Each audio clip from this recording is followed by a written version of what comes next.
All right, well, welcome everybody. I know that some of you were already here to the Early Learning Advisory Council meeting.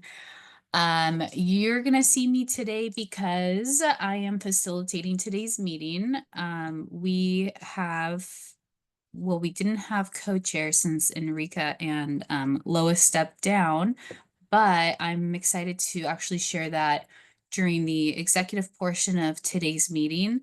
The group did select an executive committee co-chair. Her name is Andrea Carrillo. And yeah, I'm excited that we do have a co-chair now. And then just a quick update that, oh, well, actually, I'm getting ahead of myself. I'm going to make a call out for that in a second because we will need another co-chair, but let's do some introductions.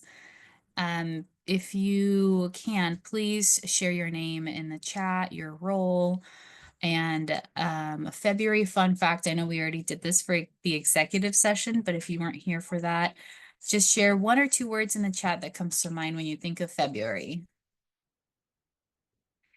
Really quickly, my name is Marlene White, and I'm the Community Engagement Manager here at DCYF. And I support ELAC and provider supports. And one or two words that come to me are snow days, and my kids are here. And so I apologize if you hear them in the background. They are playing with the dog who is dragging a bunch of snow into the house as we speak.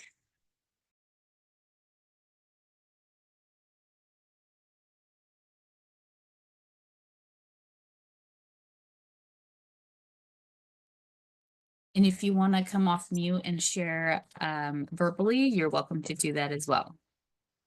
I see month of love, chocolate, definitely chocolate, month of chocolate, Valentine's Day, chocolate flowers. That's great. Thank you, Debbie.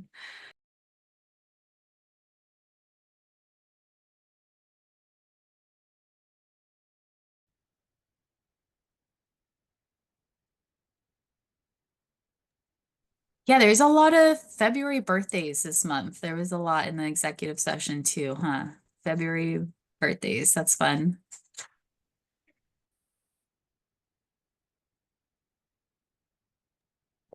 Memories with babies are always good. Birthdays, birthday month.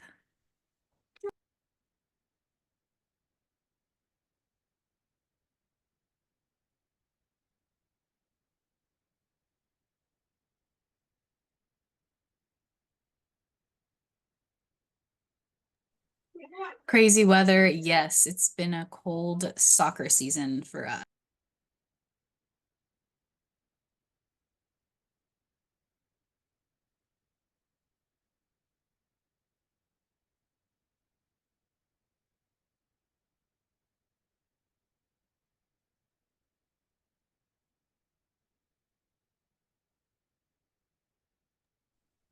No soups and mochas. I like that.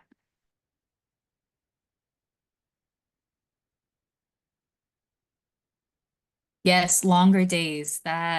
Yes, I love that too. I am not a winter girly.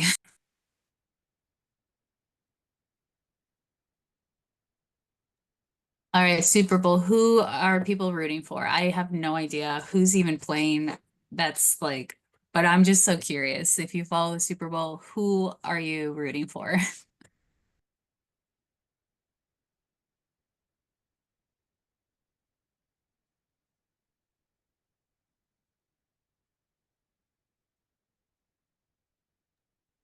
Okay, I got some IMs, the Eagles.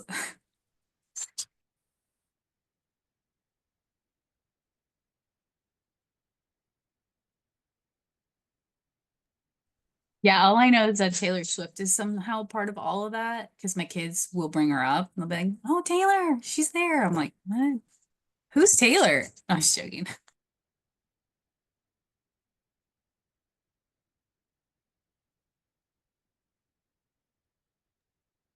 It looks like we have some Chiefs fans and some Eagles. We'll see.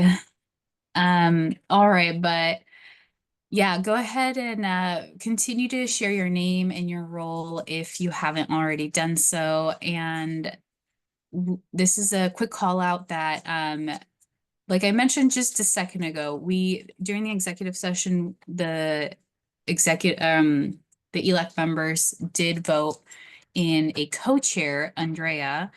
So we do have a co-chair now. Yay, that's exciting. But technically we should have 3 seats. One of them will be chosen by the regional coalitions, which means that technically we'll have one more vacant seat. So this is just a really quick call out.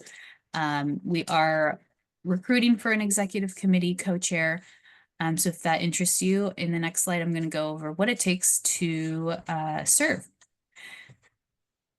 And I realize like a lot of everyone here already heard my little spiel during the executive session, so I'm sorry that you're hearing it again, but a lot of the roles and responsibilities and the requirements for the executive committee seat are to really work in collaboration with DCYF and our community engagement team. So you would be working closely with me, Erin, and Jessica on our team. And you'd help us develop a yearly work plan to really figure out what we would discuss in ELAC meetings.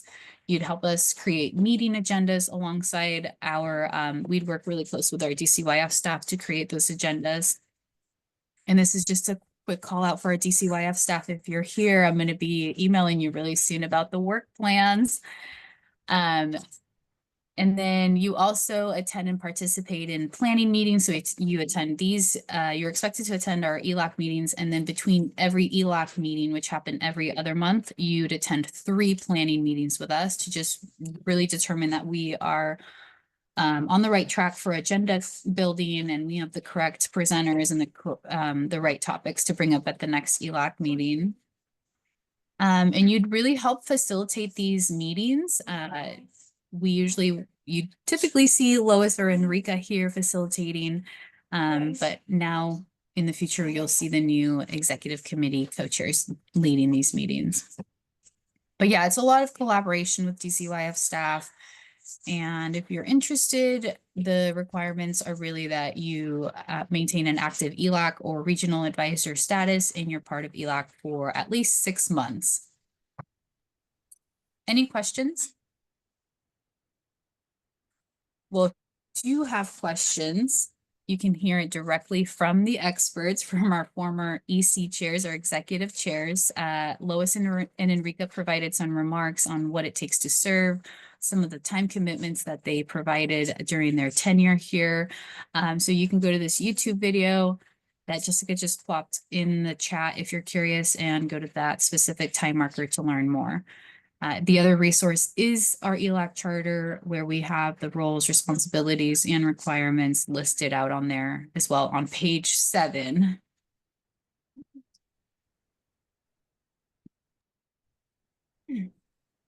All right, yeah, so if you're interested, definitely learn more or reach out if you have questions. But yeah, technically we will have a vacant seat. So if you're interested in that, reach out. All right, we can go to the next slide, unless anyone has questions or.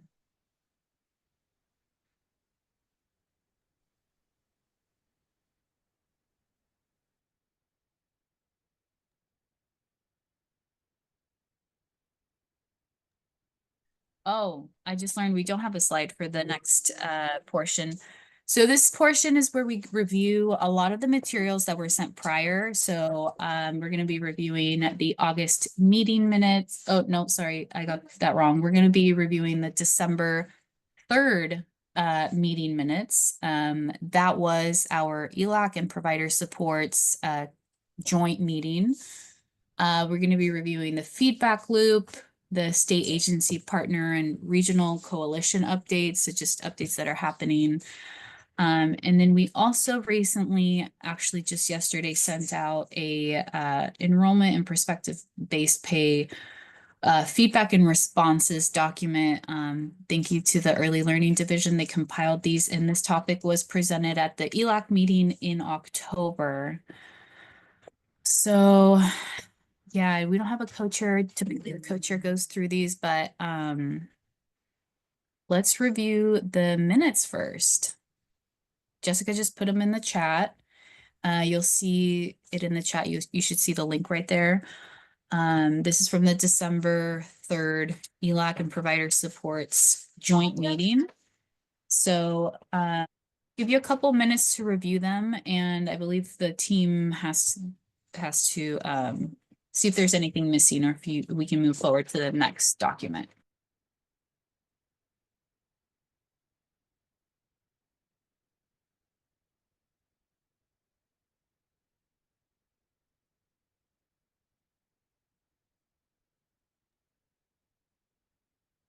Yeah, so members and regional advisors will be voting on these pieces. I believe we do it with thumbs up, so yay or nay votes.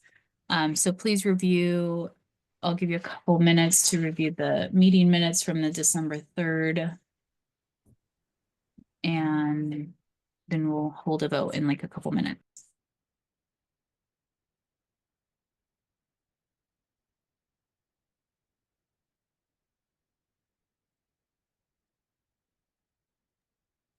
Yeah, if you've reviewed them, yeah, feel free to put your vote in the chat, just like Jen did. She approves. If we use thumbs up, sideways thumbs, and thumbs down if you don't approve.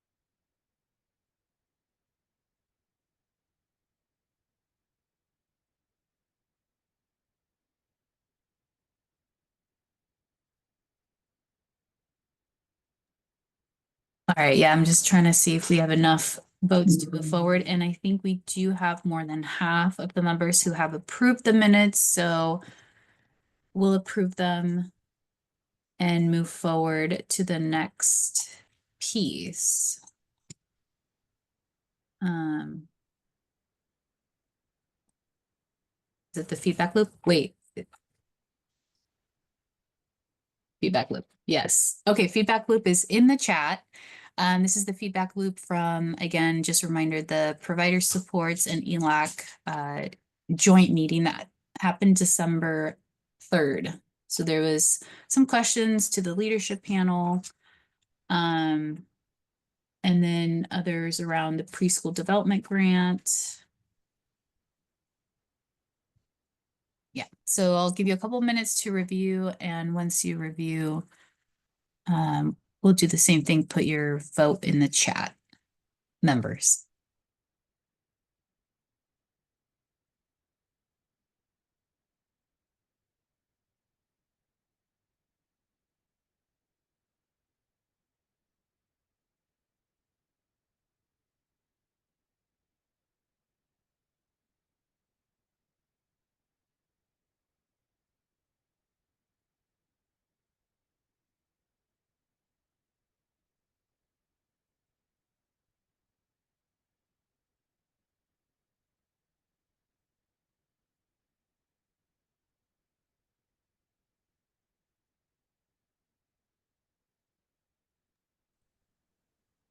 All right, I apologize. We do not need to vote on the feedback loop. This is just a heads up that the feedback loop happened. Now you have it, those outstanding questions that happened during the December 3rd meeting. Now you have responses to them. And for the rest of the materials, we just review. And if anyone here has questions on them, this is where we just open it up to questions. So feedback loop is in the chat. And I believe Jessica will also be sharing the state agency partner and regional coalition updates. I did receive several from some of our partners. So now you have that here in the chat as well, and you were also emailed all of this info. I know that, I get a lot of emails, I'm sure everyone reviewed all of this prior to this meeting. But if not, now you have them here in the chat. Yeah, so the regional coalition updates, the state agency and DCYF updates is the first link, and then the third link is the enrollment and perspective-based pay, the feedback and responses received. And this was a topic that was brought up during the October's ELAC meeting. Yeah, so I'll give you a couple minutes to review those documents if you haven't already done so. But they were all emailed, so I'm sure you've reviewed all of them thoroughly. But if you have any questions or comments, please raise your hand or come off mute and state your questions or any comments.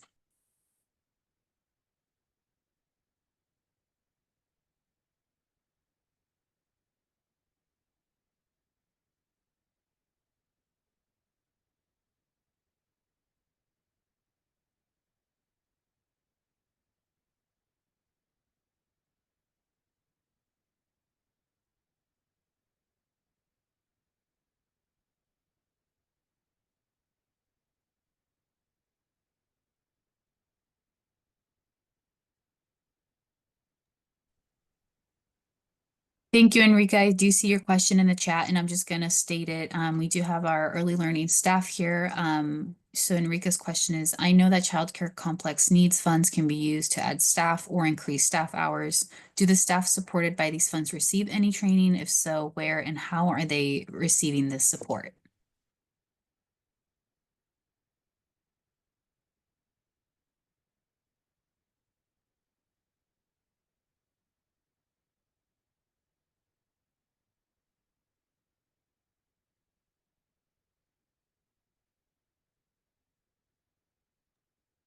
Amy, do you want me to take that one? Apologies. Yes, that would be great. And so on this, Enrica, this would be up to the individual provider. There's not something that says because you receive complex needs funds that there's training that's associated with that. I'll add that there is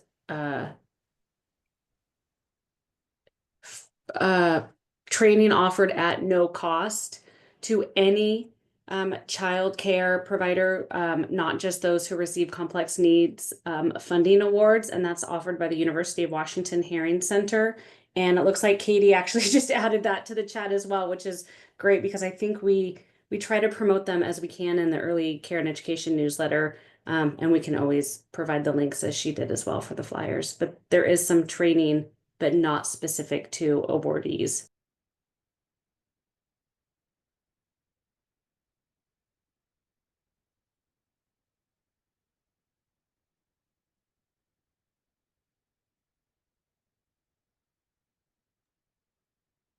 Great. Thank you, Amy. Yeah, so please check those links out that Katie just put in the chat. And if anyone has any additional comments or questions on all the links shared in the chat around the updates and perspective-based pay feedback and responses, we're holding that portion right now until we move to the next piece of the agenda.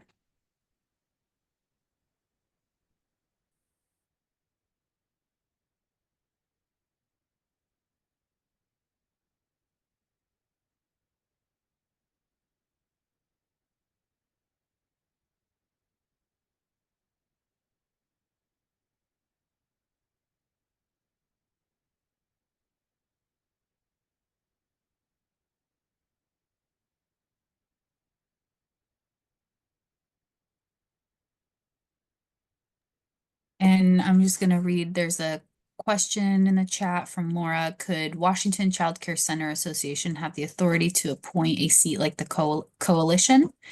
And Lois did respond to that saying, yes, the ugh, I can't talk. The organization that holds a seat elects their primary and alternate delegate.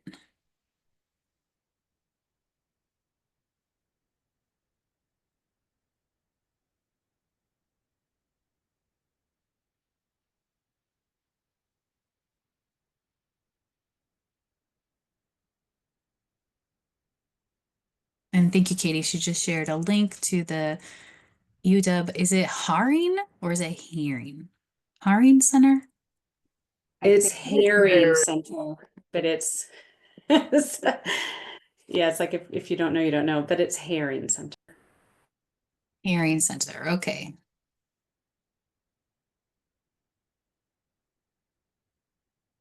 Yeah, and there's another question from Laura around the complex needs funds. Are ECAP subcontractors able to apply independently this round for complex needs?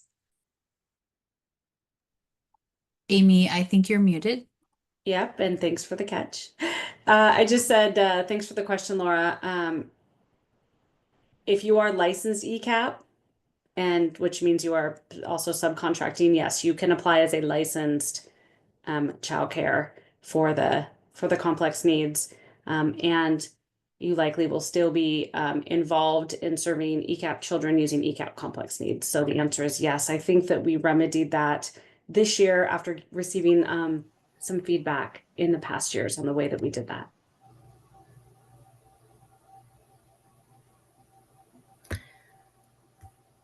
Thank you for making thank you for changing that, because I really, that was a huge barrier for me and my facility here. So. Absolutely. Yeah. And thanks for your feedback on that, Laura. Very helpful.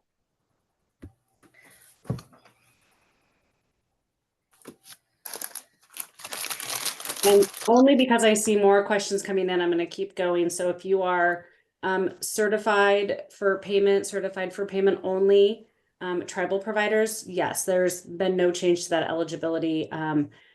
Tribal providers are still able to apply for a complex needs fund award, and which is open now. And I do think that we just worked with our Office of Tribal Relations to make sure that we sent out a Dear Tribal Leader letters and some targeted communication to make sure that everybody understood that this current award round is open, and absolutely tribal providers are eligible.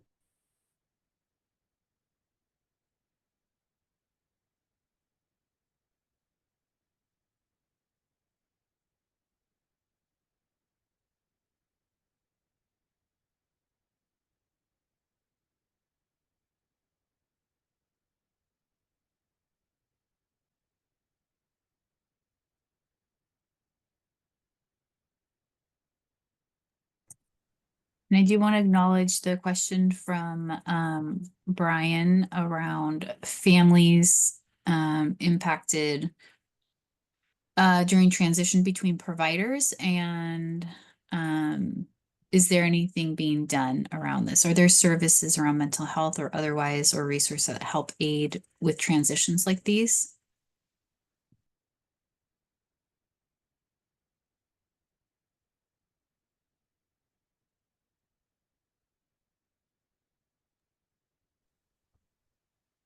I'm going to look at maybe Ruben, if he is still on.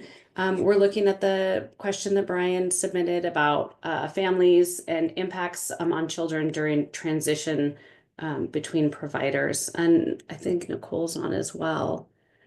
Yeah, and I think, Brian, can you tell me what document you're looking at when you're reading that? Because I want to understand if we're talking about subsidy or something else. I mean, regardless, what I would say is if a family needs to move and they're receiving subsidy, one of the things I would say we really try and do is connect them with Child Care Aware, so that they can find another provider as soon as possible.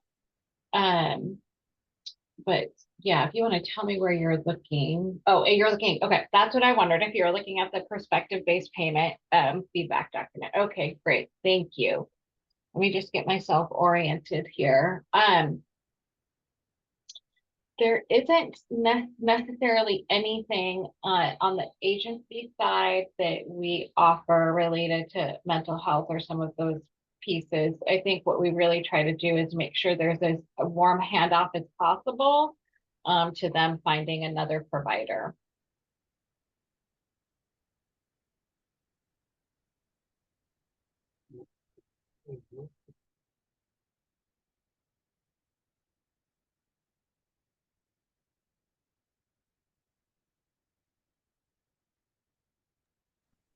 Yeah, there's one more question from Olivia about military providers. Would they be eligible as well as tribal? I believe we were talking about the complex needs grants funds.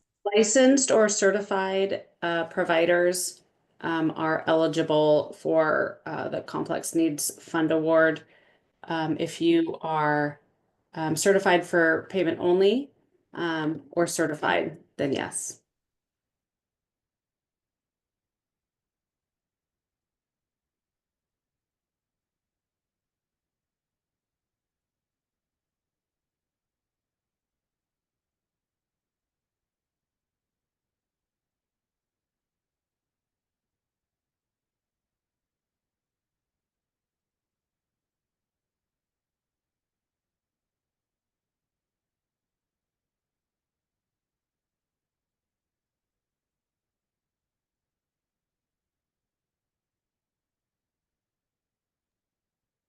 Thank you, everyone. Yeah, I'm just kind of taking some time. I know our next presenters start at 11, which is in 4 minutes, and I'm not, oh, and I actually do see Courtney here. So if we're ready to move on to the next topic, let's do that. We shared all of the updates and everything via email. And if anyone here has any questions or comments on any of the resources that we sent, please reach out. But for the next topic, I'm going to present Assistant Secretary of Early Learning, Nicole Rose, and our Government Affairs Public Policy Advisor, Courtney Parker, who will provide an update on early learning legislation, including key policy developments, budget considerations, and potential impacts on early learning programs. So go ahead, take it off. Yeah. Hi, everyone. Thanks. Sorry, Nicole. My name is Courtney Parker. I'm a policy advisor within the government affairs team here at DCYF. Thank you for having me today. I will be presenting with our Assistant Secretary of Early Learning, Nicole Rose, as Marlene said. So Nicole, please feel free to jump in at any time. And we also have lovely licensing folks here with us as well. And so just looking at our agenda, I will kick it off with a little bit about the legislative session. Nicole is going to run through our legislative proposals with an update that takes into account the proposed budget released by former Governor Inslee. And then we'll run through just some of the early learning bills that we're seeing and that we're tracking. And hopefully with some of those bills related to licensing, our licensing folks will be able to help field any questions, or we'll just jump in when they want to. So if we could go to the next slide, that would be great. Now, a lot of you have probably seen this slide many times, but it's super helpful. It's a nice high-level timeline for just going through process and just the different intersection of roles. And that little circle keeps moving throughout the year, and it is around January right now because last week we were in January. This week we are in February. So it really should be around February/March. But we are at that point in the year where former Governor Inslee proposed his budget back in December. And now the legislature has come to town and we are in legislative session. We are heading into the fourth week of things. And legislators are meeting, they're doing their contemplative work to pass a budget that will then go to our current governor, Governor Ferguson, for signature that will go into effect in July. And just with this slide, I want to note, we are in February and March, and that coming up, we have February 21st, which is the policy committee cutoff for bills, and then February 28th, which is the fiscal committee cutoff for bills. So we're in that busy season of the legislative session. I think we can go ahead to the next slide. Now, with this one, it's important to kind of look at the realities that we're in at this moment. It is year one of the biennial session, meaning it is a budget setting session to pass the 2-year operating budget. And typically that means that it's a year to contemplate new things and new policy versus the supplemental session, which is shorter in nature and is more about tweaks. But it's also important to note the unique season that we are in this year, with lots and lots of changes. We have a new governor for the first time in over a decade, lots of new lawmakers. There are shifting seats in the legislature, new leadership, new opportunities. We also have a new secretary here at DCYF with Secretary Sen. And so taking all of that kind of shifting sand into account and that new environment. And there is also the economic reality that we all are facing, right? That current programs are outpacing revenue growth with the projected $10 to $12 billion deficit in the operating budget. And that's significant. So it's important to highlight some of the aspects of the former governor's proposed budget, and that it approaches this landscape and specifically the early learning landscape by maintaining and preserving access to existing programs and ensuring that people receive services that they're receiving today. It approaches things by right-sizing funding of programs, and it ensures that funding is responsive to legal requirements as well. It also responds to that projected deficit by delaying some program expansions and policy decisions.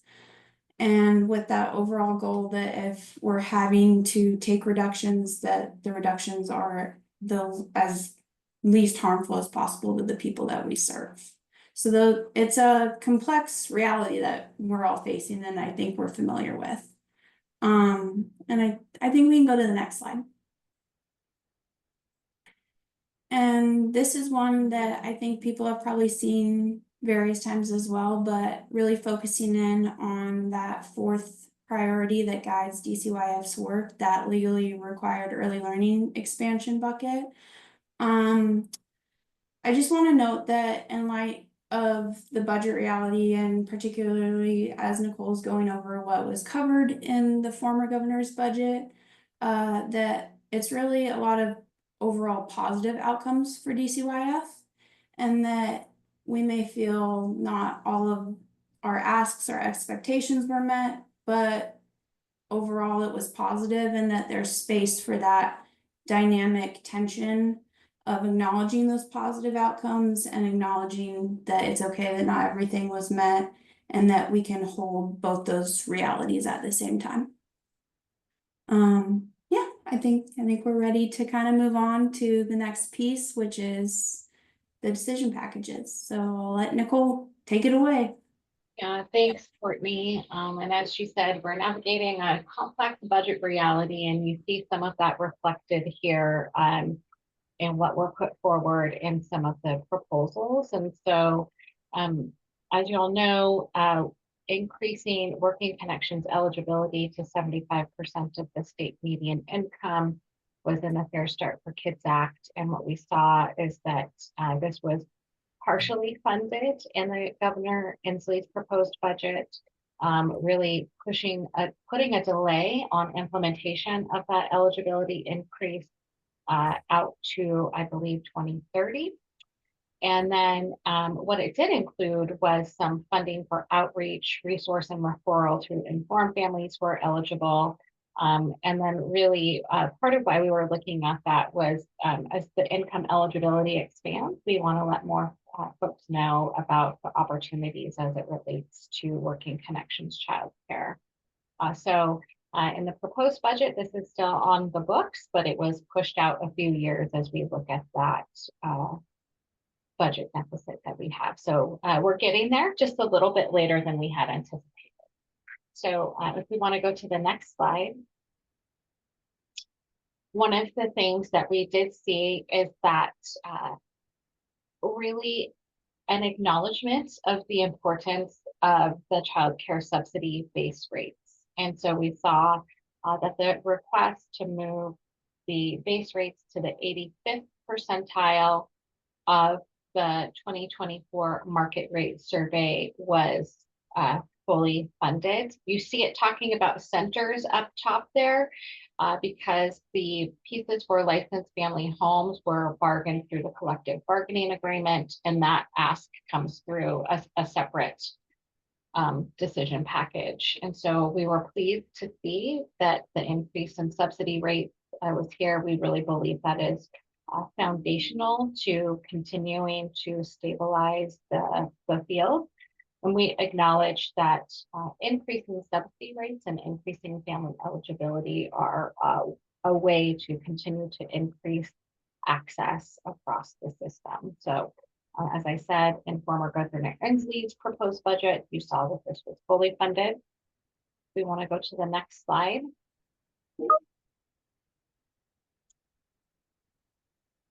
The next one was compliance with the CCDF requirements. And so this goes back to some of the feedback loops that you saw and we're reviewing earlier today as it relates to enrollment-based payment and prospective payment. And this decision package request really continues to bring the subsidy market closer to the private market. And the components included making sure that families get their full 12 months of working connections benefits, that we, like I said, continue to align private or our payment practices with the private market. This also allowed us to take a look at overpayments and really only collect overpayments for families under presumptive eligibility when federally required. And then there was, again, some one-time costs for outreach and communication in here. There were portions of, most of this was funded, and I can get back to you with the pieces that potentially weren't. So if we want to go to the next slide. And then this is on ECAP entitlement. So ECAP is slated to become an entitlement in school year 26-27. And we saw, again, as we're looking at our current situation, that this was partially funded. And so what we see in here is that there was a rate increase for 18% instead of the 29% that was requested. It delays ECAP entitlement until 2030-31, and so it does not add the additional slots that were asked for, and then doesn't do the full conversion of slots that we'd asked for. And when we talk about conversion, that's when we're trying to take some of our part day slots and extend those to be a full school day. So again, this is something that was partially funded in the former governor's proposed budget. So we want to go to the next slide. Before we go to the early learning bills, I just want to remind folks that, as Courtney said, the legislature is in session right now, and they are going through the process of, one, looking at some of the new ideas that are out there, two, really taking a deep look at the budget and what they can and cannot fund within existing resources. And so all of these right now really are proposals. And I think it's important to remember that we don't know what the final budget is until the legislature decides what that looks like. And so I think that's just important to know as we go over these next few months that, again, they are proposals and nothing is final until the legislature and Governor Ferguson sign a budget. Angie, I want to address your question in the chat, and Lois, your question, we can address that as well. And one of the things I would just say is, we are continuing to watch things at the federal level, and I think that's what we can say about that. There had been some conversation about federal funding freezes that has been lifted. Those packages that we talked about were related to Child Care Development Fund. And so we're continuing to watch what's happening not only at the state level, but at the federal level as well. And Lois, some of these are already on our website, and then we can talk about when we'll be able to share those out. Yeah, Angie, I see your hand. Yeah, I'm actually more concerned about in this current climate, our use of these words. And are we looking at changing some of the way we word things so that we're not, bumping heads? Or are we just saying we're gonna say what we're gonna say because we're Washington? I'm more concerned about that. Yeah, and if we want to go back a couple of slides, maybe I can see, because we do talk about racial equity and disproportionality and some of those pieces. I would say Washington has a strong commitment to that still, and I think that's what I can say about that at this point in time. Thank you. So I'm going to turn to Courtney, who's going to talk through some of the bills that have come up, some of the themes there. And as Courtney said, we welcome Ruben and licensing team to chime in here as we're going through this. Yeah, thanks, Nicole, and thank you, Ruben. We have included a couple slides with bills that we're tracking just to kind of give a broad overview, and also just noting that we're not presenting any kind of position or things like that as an agency, rather just showing some bills that we've identified as having an impact to the agency or an impact to children and families and providers across the state. And so just want to make that note as well. And so on this slide, the first bill, House Bill 1082, and its companion Senate Bill 5279, concerns qualifications for child care providers. And it does a couple things to help take into consideration how the legislature can take action to support our childcare workforce. And we're seeing a couple bills that are doing that as well. So that is a theme that we are seeing the legislature do some work on, is how to support our early learning workforce. This second bill, House Bill 1128, Senate, and its companion Senate Bill 5062, establishes a child care workforce standards board. And this one is primarily with labor and industries, and it's a board to establish standards for the early learning workforce. So again, another way that the legislature is identifying how it can take action to support our early learning workforce. This other bill, House Bill 1282, is different. It is not a theme of supporting the workforce or supporting providers. Rather, this one identifies ways that DCYF and providers can take action to increase communication with families. Hi, Lois, thank you for your comment. I see House Bill 1648.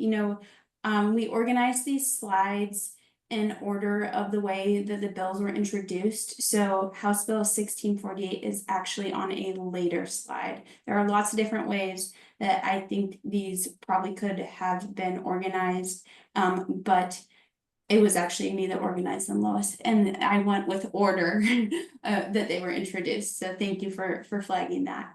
But House Bill 1282, I'm sorry, I got distracted. House Bill 1282 is one that addresses ways that DCYF and providers may alter how they are communicating with families. So these are three that we're tracking at this time. Just to reiterate, the first two are addressing support for the workforce, and this third one has to do with methods of communication with families. Yeah, I just want to add. Yeah, go ahead, Ruben. Courtney and I, just on 1282, and like Courtney said, Nicole said, these are ones that we are tracking. Obviously, we do bill analysis on these, and also some fiscal impact statements, fiscal notes that should it pass, how much it would cost, right? So I brought in Ann and Brett, who are my two outstanding legislative team members. They do the bill analysis. So Ann and Brett, do you have anything else to add to 1282? Yeah, so I mean I would just add, you know, there's a lot that ends up going on. So like right now there's around 30 bills. Some of them are companion bills, some of them are substitute bills that are kind of taking on what Nicole and Courtney are talking about, where they're kind of idea making. Sometimes there's crossover, sometimes there's negotiation, sometimes they're copy and pasting something that's happening in the Senate versus the House. Um, and so, you know, like Ruben said, we're looking at, you know, we look at each one of these and we look at the fiscal impact. We look at, hey, you know, what are we already doing in this space? What are we potentially doing? So, when we talk about these specifically, 1282, you know, talks a lot about liability insurance because that's a challenge within the childcare space, and so it has some elements that are looking at kind of making sure that we're showing transparency to the public in terms of postings. You know, like a posting that says that if you have liability insurance or you do not, and kind of have some updating in terms of websites. Because I think in sort of like, you know, before we had websites, no one would kind of put that on their website. And so this is creating some transparency in terms of websites.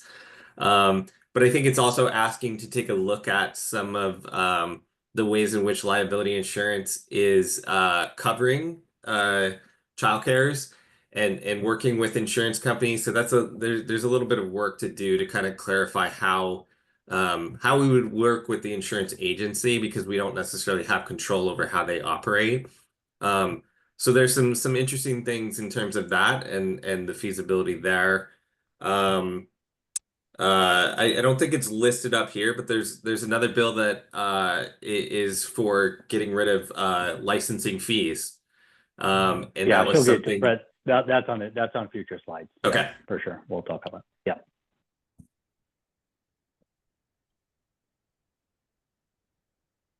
Thanks so much, Brett.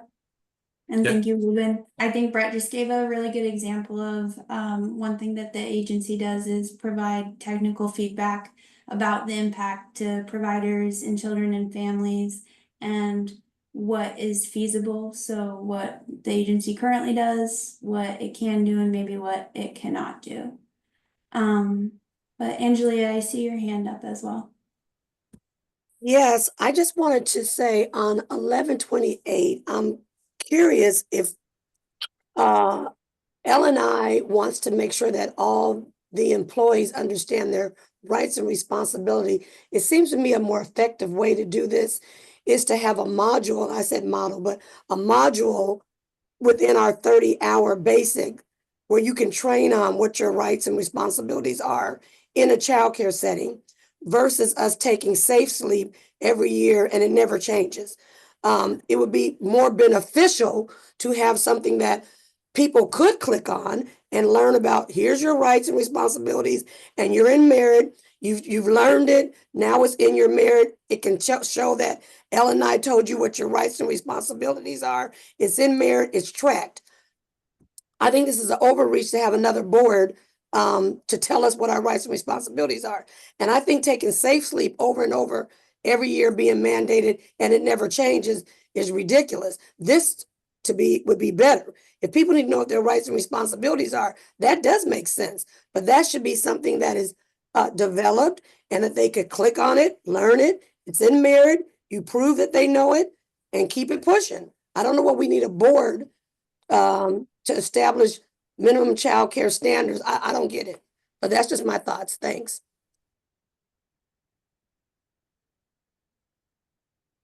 Yeah, Nicole, I see your hand. And I think one of the things I would highlight is, you know, as Courtney noted, we're sharing some information today, not our position on any bills. We're in a different space as it relates to that as an agency now, and just welcome you all to connect with your legislators and others, and when there are hearings, to share your input and feedback about what you would like to see happen with these Courtney, I don't know if there's anything else you want to add about that around signing in pro or con or those types of things from the agency perspective. My understanding is that we will not be signing in pro or con. We will provide testimony, but we will not be signing in pro or con. Lois, I see your hand as well. Yeah, thank you very much, Courtney. So from my experience in testifying on numerous bills, like so many people here, even though the agency testifies for bills, the data that is presented can also sway the vote one way or the other. So I just want to know what the plans are so that DCYF is truly neutral when it comes to these sharing testimony about these bills, number one. And then number two, wondering if before these slides are sent out, if you guys can, well, Courtney, I'm assuming that you made them and thank you for them. I just have one ask that you put the bill's sponsor. That's always really helpful to know. So if we want to reach out to someone, I mean, I know we can find it in looking up each bill, but having it in these presentations would give us an idea of which way that person leans. Yeah, absolutely.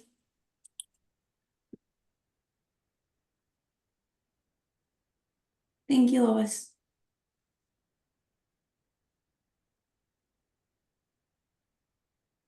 I think we're probably ready for the next slide, and thank you for all of your comments and feedback. Okay, so this next one, again, kind of thinking thematically about the contemplative work that legislators are doing.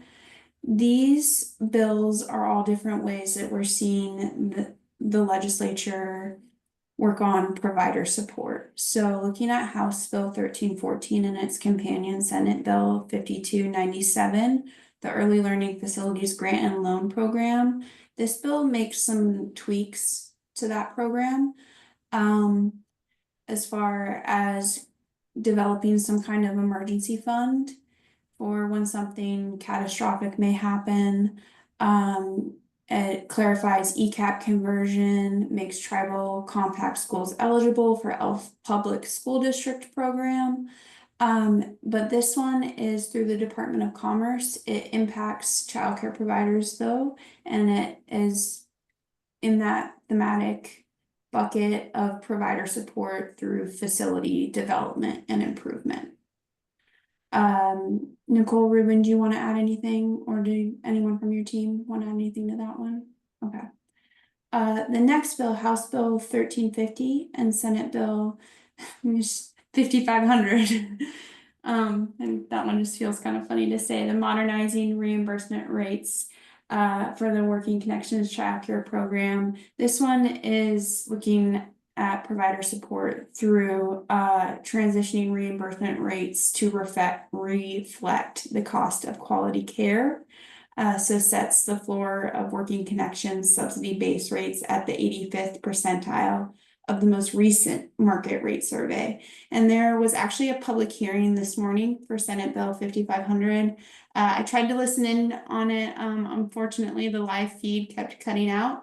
But that is another great resource through the legislative website that I would recommend, is watching those recordings of public hearings and executive sessions as well. So I will be watching that later today to see how that went. But this is provider support through those through rates and rate enhancements. And then Nicole, do you want to add anything here, or for House Bill 1350, looking at rates? I would just say that this is trying to, as it says, reflect the movement towards the cost of quality care. Yeah, okay. So that's what it is. Thank you. And then this last one, House Bill 1351, adjusting age requiremements for accessing ECAP. This one has seemed to have a lot of work around it. in the legislature so far and a lot of clarifying work, which is great. But it is just allowing more provider support through access and opening up. Well, I don't want to say opening up. I want to use the right word here, Nicole. Maybe you can help me out with using the right words here. But basically clarifying what already exists for age requirements with ECAP and 3-year-olds. Yeah, so this is a couple of things. As Courtney said, there's clarification around, turning 3 or 4 by August 31st of that year, which is something that has been in practice for quite some time in ECAP. And the other thing that this bill also did was try and look at, as space allows, those children who turn 3 within that school year could be enrolled in the program as space allows, but they don't count towards the entitlement population. So it clarifies that we're looking at August 31st as that age deadline, and then sort of broaden who might be able to come into the program when they turn 3 as space allows. Thanks, Nicole. I think we can go ahead and move on to our last slide. These last ones, House Bill 1450, the transition to kindergarten programs, is a bit of a unique one because it is one that we have seen before. And so we are watching for the substitute to this bill to see what adjustments it's making to the transition to kindergarten programs. As Washington's mixed delivery system keeps moving and how we can support all of our children and families and providers. So that is one that we are tracking. And then there is House Bill 1489. And this is one that was requested by OFM. And it is to align with former Governor Inslee's proposed biennial budget about delaying eligibility implementation and ECAP entitlement. And kicking out those dates to the 2030-31 school year.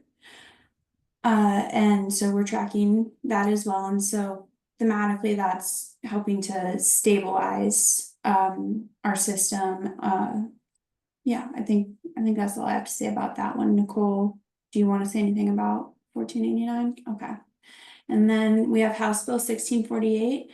And so again, this is, as we saw on previous slides, like House Bill 1082, a bill that contemplates supporting the workforce or childcare workforce through experience-based competency, education equivalencies. So the legislature is doing a lot of work around how do we support our early learning workforce in meaningful, realistic ways.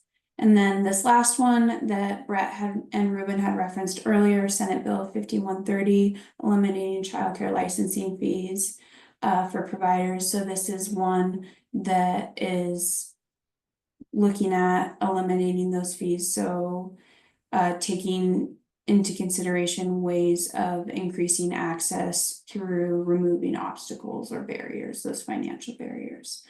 Ruben or Brett or Nicole or anyone from the licensing or early learning teams, do you want to add anything? Hi, this is Ann. I would just like to add on the last one, Senate Bill 5130. It says obtaining a child care license, but it also eliminates the renewal requirement. So it would be all child care licensing fees. Thank you, Ann.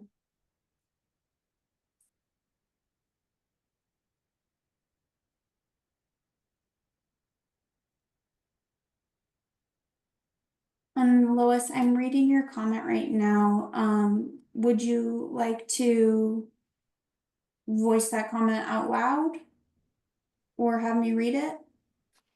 No, I put in the chat, I was trying to give some other voices a chance to rise.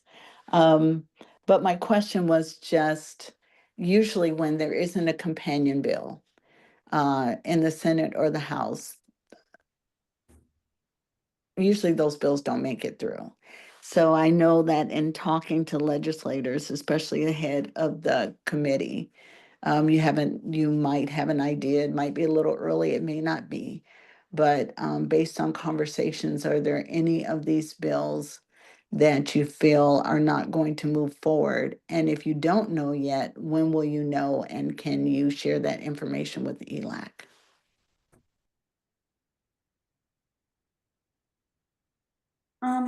I think that's information we probably don't know. And that's something that, looking at the cutoff days, February 21st and the 28th, that's when we will all know a lot more. And so I can take that comment back and hopefully bring you a clearer answer after after talking to more people who know far more than I do, Lois. Yeah, Lois, we'll know more next month. Like Courtney said, fiscal cutoff, or I'm sorry, the policy cutoff is in about 3 weeks, so no new bills can be introduced. And we'll see which of these move forward, right, and move over to the fiscal side as well. And so if they do have a fiscal note on it, but we'll know more probably in the next, I don't know, next month of how many will die and how many will continue. All right, thank you, Ruben. I believe that, yep, I see you now. Thank you, Ruben. If when Yep. that happens, can you share that information with the CE team so they can send it out? Because it is a lot easier the way that you share it here as opposed to us having to hunt for bill numbers. Is that possible? Yes, yeah, we can do that. Thank you, Lois. Hi, I have just a couple of quick questions, but kind of wonderings regarding so my understanding is based on the newly elected Governor Ferguson, the proposals, or at least the position that he's taking, obviously the reduction of the 4 billion, et cetera. But based on the things that I've read, it seemed like there's a lot of emphasis on K through 12. Do you know if there are any reductions or planned reductions to the space before that, kind of our childcare providers? And if so, what are we hearing about that as an agency, or what is DCYF hearing about any of those things?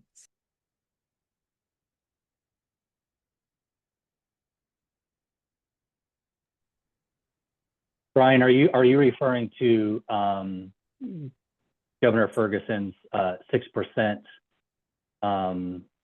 budget reduction exercise across all state agencies? Is that what you're referring to, Brian? Exactly, yeah. And then I know Yeah. there was something that came out recently regarding his priorities, and it seemed to put more emphasis on K through 12 and not necessarily that early childhood space. Yeah, all I can say is on that is that we are directed, and Nicole and I have been very busy the last few days, that as an agency, we have to do a 6% budget reduction. This is a budget reduction exercise, Brian, that is due on Wednesday across all state agencies, with the exception of K through 12 and also Washington State Patrol and the public safety. So there are exceptions to those, but every other state agency is required to do, on average, a 6% budget reduction exercise. And so we will be submitting that to OFM this week. Okay. And I'm curious, would that information eventually be made public, I guess, or will we have to wait until the decisions is made regarding those exercises? Yeah, I'm not sure, Brian, what OFM is going to make public, to be honest with you. Each state agency, like I said, is doing this exercise, and I'm not sure exactly, but there'll be something that is made public with OFM. I'm just not exactly how much in detail they're gonna put in there. Okay, good. I think I would just reiterate that as agencies go through this, there are proposed reductions, and that ultimately, if the legislature would make decisions on any of the funding pieces. I will also note, Brian, that Governor Ferguson has also talked a bit about childcare and some of his priorities as well. So I think part of what you're hearing from us is we're navigating, learning our our new administration and, you know, supporting their priorities as we're moving forward. And so, and working through, as Ruben said, some of the exercises that we're being directed to work through. So as we can share more, we absolutely will. Perfect. Thank you both. And just to follow up to the question I asked in the chat, I appreciate that answer, Brett, but I'm curious about the agency now, DCYF, regarding House Bill 1282, I believe it was. Will you provide guidance to childcare providers, you know, if there is, I guess, to mitigate any risk and potential lower insurance premium if they go up as a result of that? Yeah, Brian, it's a great question. I think, I mean, I've heard a lot of conversation about liability insurance being a challenge for the provider community as a whole. And so, this bill doesn't really give like a clear definition of what it all means and what it all entails. But I would imagine if that's on the table, that would be a big part of the conversation, and we would be like, hey, this is going to be a big problem if we do something, and that's going to increase costs. Because what we've been hearing is a lot of people are being told they can't get in there, they can't get to liability insurance, and so it's not clearly defined, but I think that would be fleshed out. And I hear what you're saying right now, and we would want to be, have that awareness and take that into consideration. Thank you, Brett. Thank you all.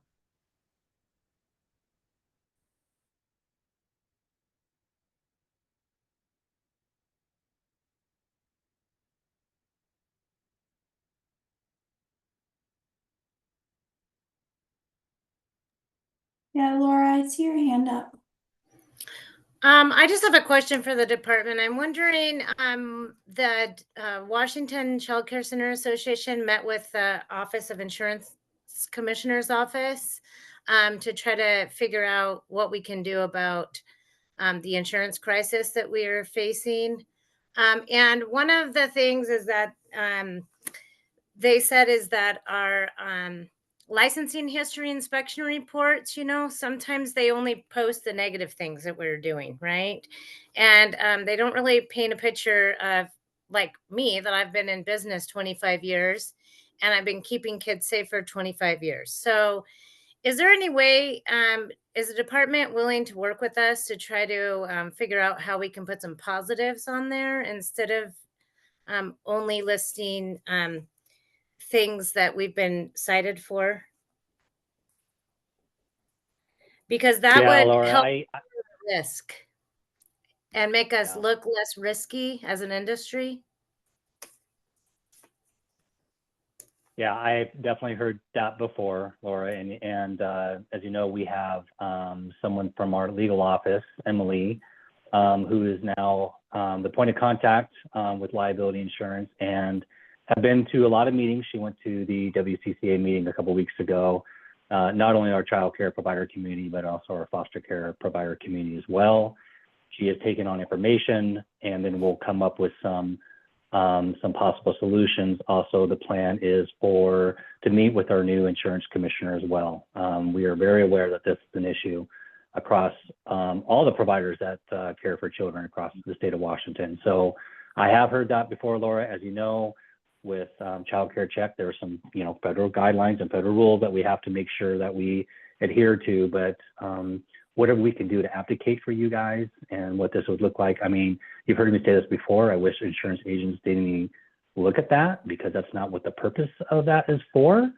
But we also know it's public as well. But I wish they didn't use that as an assessment tool in looking at liability insurance rates. So more to come on this, and just know that we are definitely looking into it. Thank you.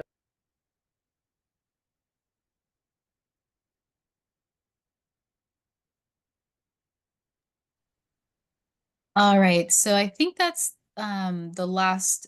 Oh, Susan, do you have one last question? We do need to move to the next topic. Sure, And yeah, I just want to do. do a quick So reminder. somebody put in the chat, can ELAC take a position on any of these bills? or have we ever? And I think that that is a great idea and we should. Are there barriers to that we should be aware of, or is that something we can just do?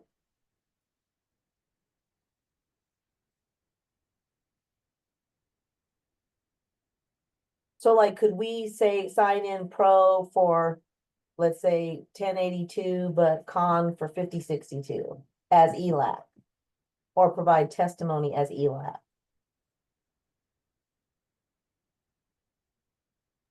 Since these Okay, I two think that's a great question. I believe that's for our CE team to look into, and I'm not sure how to answer that. So we are jotting that down, and this is just a reminder for everybody here. If there's any questions that we don't get to either live, verbally, or in the chat, we compile all of them and we will share them in the next feedback loop. So Susan, that's a good question. It's probably based on the law, which we need to read. I need to read. So we'll get back to you on that, Okay, Susan. and then since time is of the essence, can you give us an indication of like how long that will take? Because like, for instance, there's bills being heard every single day. Yeah, we'll jot that down as priority. Okay. I also, this is Olivia. I posted that question if ELAC has taken a position on bills in the past, and I honestly was just asking the question. I wasn't advocating that we do that. I was just wondering if that's something that does happen. So I just want to make it clear that where I was coming from. Sure, I'm advocating that we do it. Probably no surprise to many of you, but thank you, Marlene. And thanks for posing the question, Olivia, because it just got me thinking, I mean, because this is a group of caring, dedicated childcare professionals and support people, and we need to use our voice in every avenue we can. So thank you. I think there's expertise in this space as well, and that expertise should be leveraged to the lawmakers. They should understand what we know.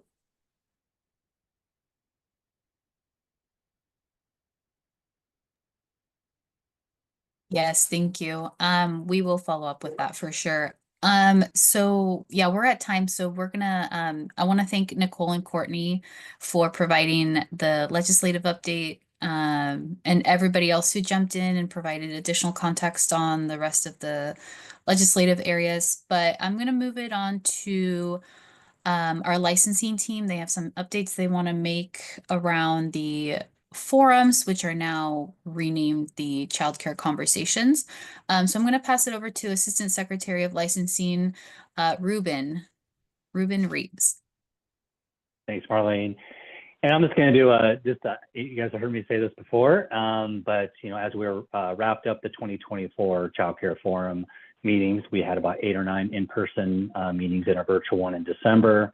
We will be doing, we're working on a final report right now, some identifying general themes that have come out of the forum meetings and some, so what are we doing about these, right? What is the department doing these both from the licensing division and the early learning division, some actionable steps and respond to some of those things that come out. So our hope is to get this report out by the end of next month, by the end of March. And so look for that. We will email it and also put it in the newsletter and also put it on our website. For the 2025 Child Care Forum meetings, I'm going to hand this off to our Deputy Senior Administrator in Child Care, Debbie Groff, to talk about that. It's been a little challenge, guys, because of the travel ban and the hiring freeze right now. Would have loved to already had maybe 1 or 2 scheduled and done, but it's been a challenge. So I'm gonna hand it off to Debbie, and so she can talk a little bit more of our plan for 2025. Debbie. Thank you, Ruben. I will start with my picture on the screen, but if I start to break up, somebody give me a funny face and I'll click off, and that way maybe connectivity will be a little bit better. But we did learn some wonderful things through our 2024 forums. And one of those prompted a name change. And as Marlene suggested, it's Community Childcare Conversations. We will be adding the word forums as we kind of introduce this new title so that folks can kind of make a connection as to what we're doing moving forward in 2025. We have slated a few dates already. They are virtual at this time. So we have 4 dates already on the books. We will be working with our comms team and our program manager to get these dates put on our website as well. We will also be sending out invites in the form of maybe even a survey so that folks can give us some information as to what they would like to be addressed at our conversations in the future. But some of the things that we learned that folks wanted a longer Q&A session. So we're looking at expanding the time frame for these conversation gatherings to a minimum of 2 hours so that we are really able to support all of the questions that come our way. We heard that folks want smaller group sizes and maybe even language specific gatherings. So we're looking into those kinds of suggestions as well. And they actually, we heard a lot of folks ask for more virtual sessions. So that kind of lined up with the fact that we can't travel. And so we will be doing our virtual sessions until we learn differently about our travel restrictions. We also learned in Eastern Washington that they would actually prefer in-person gatherings. So we're going to hold off on planning our Eastern Washington gatherings until hopefully our travel restrictions lift. And so we can meet that need in communities as well.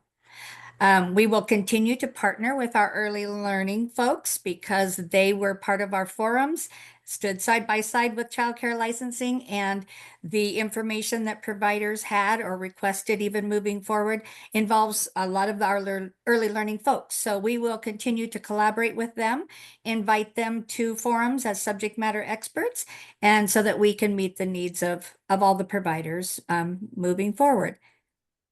That's what I have at this time, Ruben, unless you have anything else that you think we should share.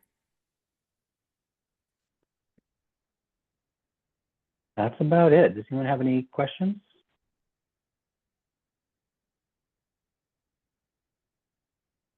Yeah.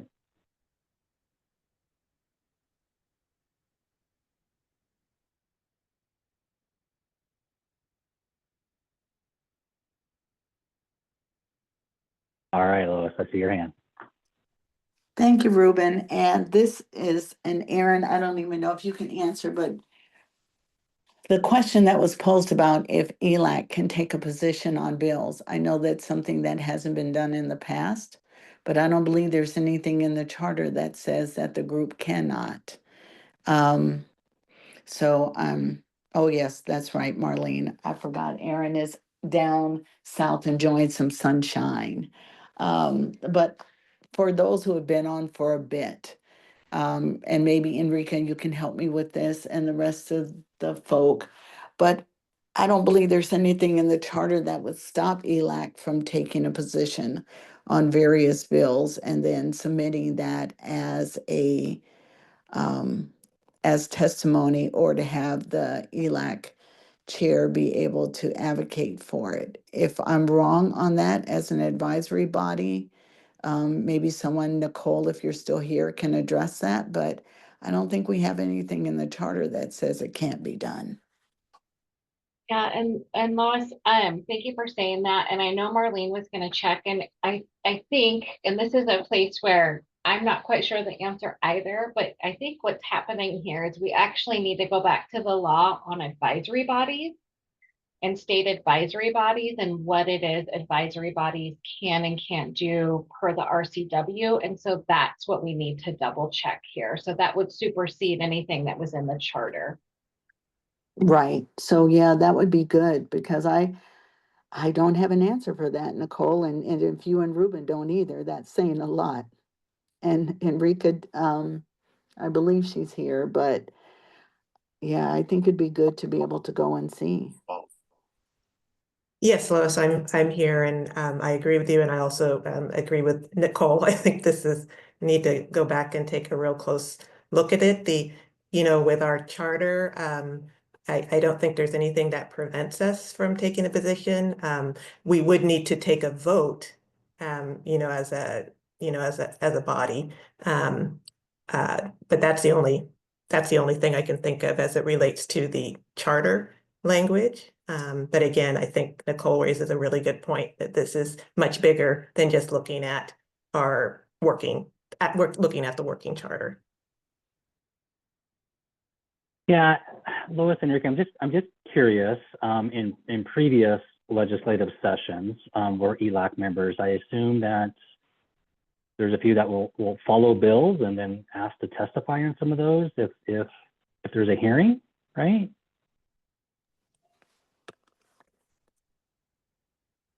Yes, that's the way it was handled in the past, that people were encouraged to testify, but it was never brought forward that I recall of the group itself. So that's why I think it'd be good to be able to look into it and see. I will tell you, people are actively trying to figure it out right now. I've got a side chat where people are reaching out about it. So we are working on it.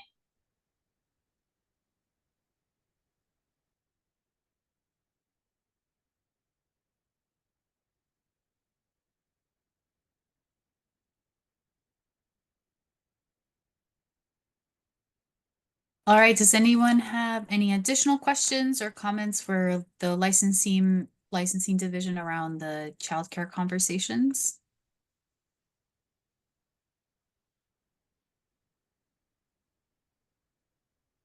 I'm stalling because we're moving too quickly and the break is not until 12:15.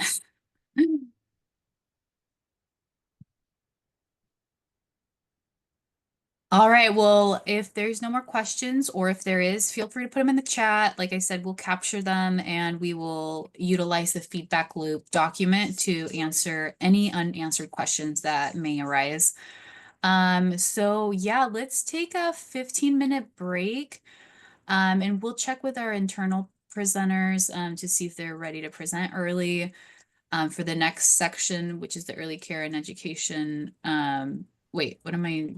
Early care and education access and living wage proviso. But yeah, let's take a 15-minute break and we will reconvene in 15 minutes. Thank you.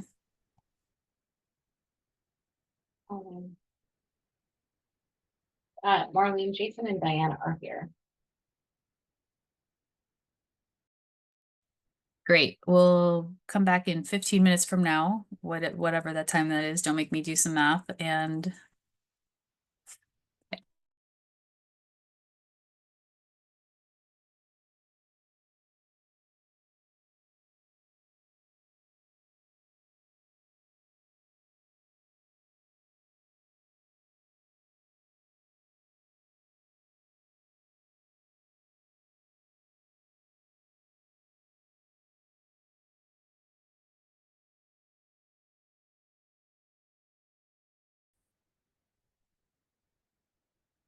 all right, welcome back, everyone. We're back from break. And before we move on to the next presentation, we are just putting in the chat a SurveyMonkey link. This is really to reflect on the topics that have been discussed during today's meeting. Please share your feedback and thoughts, and all presentations will be on there. So at the end of this presentation, we will make sure to share this as well. And now I'm going to hand it off over to a couple more of our colleagues. I have DCYF's Access and Living Wage Manager, Diana Stokes, Child Care Subsidy Program Senior Administrator, Jason, I'm going to butcher your last name, Romanki, and then Federal Initiatives and Collaboration Senior Administrator, Matt Judge, who are going to be talking about early care and education access and living wage proviso. Thanks, Marlene. Thank you all for having us this afternoon. We just hit that threshold.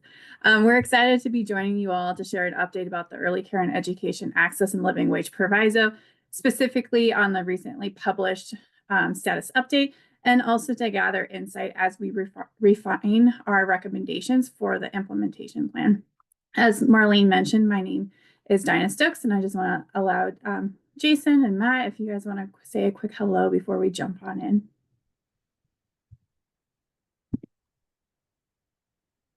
Hey, everybody. Thanks, Matt. Hi, everyone. I'm Jason. Nice to see you all again. Yeah, and thanks for having me at your meeting today, everyone. Pleased to be here. And these two will be helping me as we think about the early care and education access and living wage proviso and the work that's happening related to that. To ground us, this on your screen is the vision for early learning in Washington State and how it aligns with our agency's strategic outcomes. So our vision is having an integrated mixed delivery system of affordable, high quality early care and education for all of Washington's children to support child outcomes, school readiness, and family well-being, which again aligns with our strategic outcomes and really working to eliminate racial disproportionality and advancing racial equity in early education. This next slide, in case this work is new to you, DCYF is working toward achieving Washington State's goal of having an integrated mixed delivery system of affordable, high quality early care and education for all of Washington's children, and to ensure that providers are provided a living wage and benefits. To get there, we as DCYF are working on a couple of different things. We are building on the existing foundations such as ECAP entitlement and Working Connections Childcare Subsidy Program to strengthen our integrated mixed delivery system. Our focus is on child outcomes, school readiness, and the well-being and self-sufficiencies for both the family and the provider. Next slide. So this timeline highlights all of the great work that's been happening over the past several years.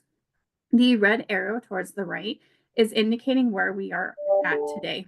We published a status update in December of 2024, and we have now transitioned to the full development of the implementation plan that's due in June of 2025.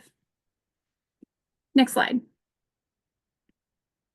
So the status update was really allowed us an opportunity to provide policymakers, advocates, and community members with information about the work to date that has been done to develop the Early Care and Education Access and Living Wage Implementation Plan that's due to legislators June 30th, 2025. This status update is a resource for understanding how various efforts to advance childcare access and compensation fit together and where we're going next. Next slide. We are continuing with implementation of the Fair Start for Kids Act, as this is serving as the foundation of the Early Care and Education Access and Living Wage Implementation Plan. The implementation plan will leverage and build upon existing efforts and frameworks, including those that are on your screen. This includes the work that was done with the Child Care Collaborative Task Force, the Cost to Quality Care Rate Model, the framework that we have in Early Achievers, and the Early Learning Coordination Plan, the work that we do with the Preschool Development Grant, and also the work that we do with the Racial Equity and Social Justice Framework. So we continue to leverage these and build upon it. The next slide highlights these near-term recommendations that are focused on the decision packages that DCYF submitted for the 2025 legislative session. And Nicole spoke to these decision packages earlier this morning. With the legislative session well underway, we acknowledge that there may be changes in timelines and investments. And regardless of the outcome, the expansion of Working Connections childcare eligibility, increasing base rates, achieving ECAP entitlement, and meeting the 2024 CCDF rule, these still serve as the foundation for the Access and Living Wage Implementation Plan. Next slide. The preliminary long-term recommendations that we're working on to develop further for the implementation plan include ensuring families have access to affordable, high-quality early care and education that meets their families' needs. Examples of policy recommendations under exploration include increasing eligibility, further reducing copays, which has already been significantly reduced by the Fair Start for Kids Act, expanding care options, reducing barriers to participation and support for special needs. This also includes supporting a thriving early care and education workforce. Examples of these policy recommendations under exploration include transitioning to setting subsidy rates based on the cost to quality care rate model, ensuring living wages and benefits, and providing resources and supports that help early care and education providers to meet requirements and improve quality. Additionally, leverage data and align systems to maximize equity and effectiveness. This includes things as supporting integrated classrooms with multiple programs and using data to ensure accountability and effectiveness. And lastly, ensure adequate facilities of expansion of the early care and education system. This includes expansion of the early learning facilities grants and associated supports. This next slide highlights the full implementation plan, which will include identifying associated timelines and outline that the timeline for the implementation plan is dependent on other changes implemented by the legislator. Options for distribution of living wage and benefits, which will identify any tax or employer implications. Resources needed by DCYF to support implementation, such as employees and administrative changes. Identify any impacts to technology systems, realistic timeline expectations of what has been passed and how long it takes to develop and implement in the systems being used. Modeling that has been completed by Western Washington University and Eco Northwest. Identifying connections of existing systems and programs and the processes as the order of operations will need to be maintained to ensure systems are functional. We will also need to identify any impacts to other areas. With our recommendations, this will include phasing implementation, as we recognize that this year, not everything will be fully funded, and we will be phasing implementation with asks coming in 2027 to support this implementation. As we have completed listening sessions with our partners at WCFC, our full implementation plan will also include the final results and analysis of these listening sessions. This will also include identifying the policy levers that were considered, as well as the final decisions with input based on what the community relayed during these opportunities for engagement. So our next slide, and you can actually go to the next one too, we're really going to highlight these next steps as we've transitioned this work. So we recognize that our next steps are dependent on the outcome of the decision packages that DCYF has submitted. This includes maintaining our early learning system at current rates with ECAP entitlement and expanded eligibility for working connections being pushed out. But we also need to make sure we're meeting those federal payment requirements. So while we wait to see what happens in the 2025 legislative session, we still have work to do. We will continue to work on finalizing these policy recommendations that reflect input from communities and build upon previous efforts in Washington, as well as lessons learned from other efforts in other states and nationally. We will continue with modeling fiscal implementation implications of policy recommendations to assess project impacts, including demand and compliance with federal regulations, as well as looking at recent data sources to understand current costs that provide high quality care in Washington state. And also, we want to keep community members and partners apprised of our progress in the development of the implementation plan and how input has been reflected in these final recommendations. As we continue this work, one of the next things we're also doing is exploring facilities needs. Next slide. One of the important components to the Access and Living Wage Proviso is the inclusion of facility recommendations. To better understand these facility needs, we have embarked on a facility exploration project.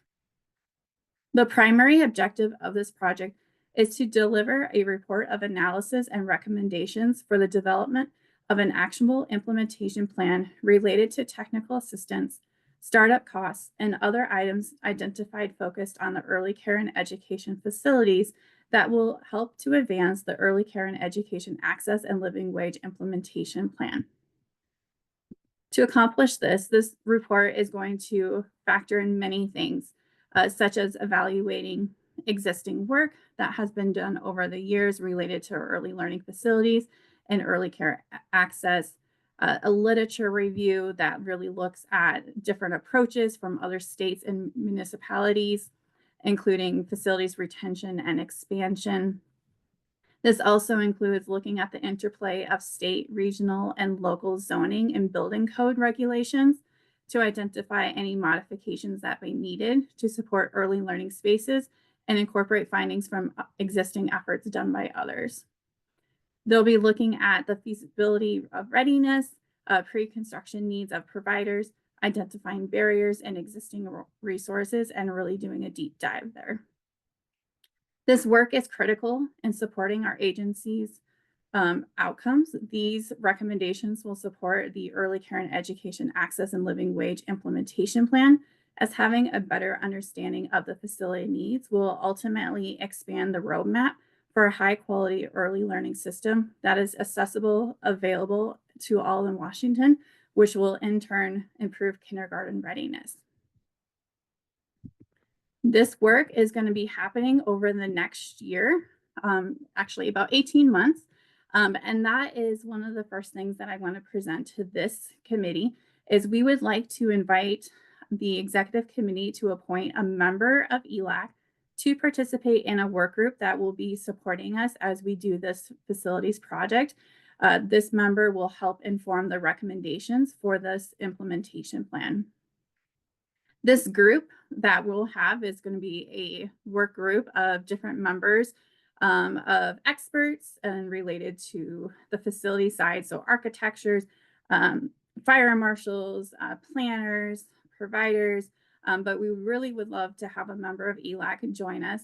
This group will meet 5 to 6 times over a 12-month period, so throughout 2025 and into the early of 2026. And this work will start beginning in May. In addition to having a member from ELAC as part of our work group, we hope to be able to come back to a future ELAC meeting to gather input from all ELAC members.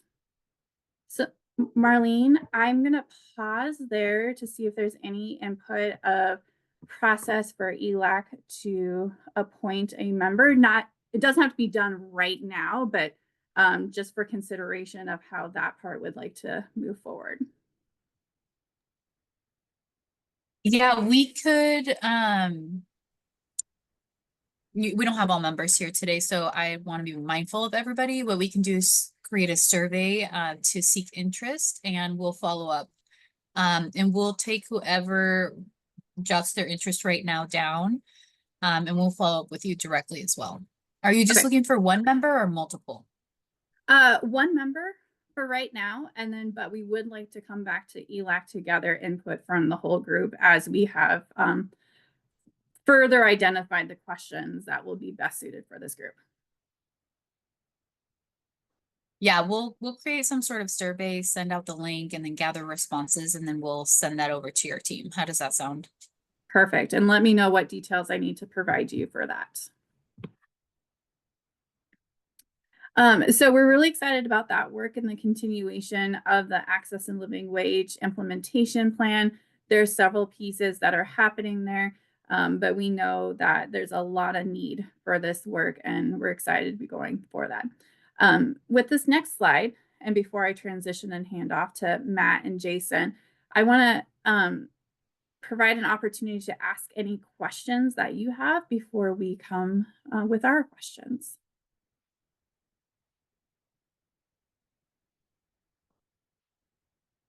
Questions as it relates to the proviso?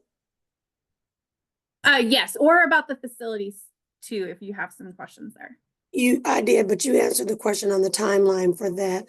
For the other piece, I think I'm concerned about the current federal craziness that's going on and how that is going to affect the work that's happening. Do we have a good handle on how anything federal will affect this work? So I have been in touch with Office of Child Care Region 10. Hey, and this is Matt. And, you know, they're keeping pretty quiet right now as they transition to having new leadership over there, and seeing how that impacts them. So I really don't have any formal guidance from them about what's in store for us for Child Care and Development Fund. Same for Office of Head Start and the Preschool Development Grant. So I think we just proceed on the assumption that, you know, our grant statuses remain the same as they have been until we get some further guidance, which I hope will start to happen as they, you know, appoint their leadership and settle into hopefully some sense of order here. Thanks. I can imagine this is really stressful because it's like every day we're getting a different executive order.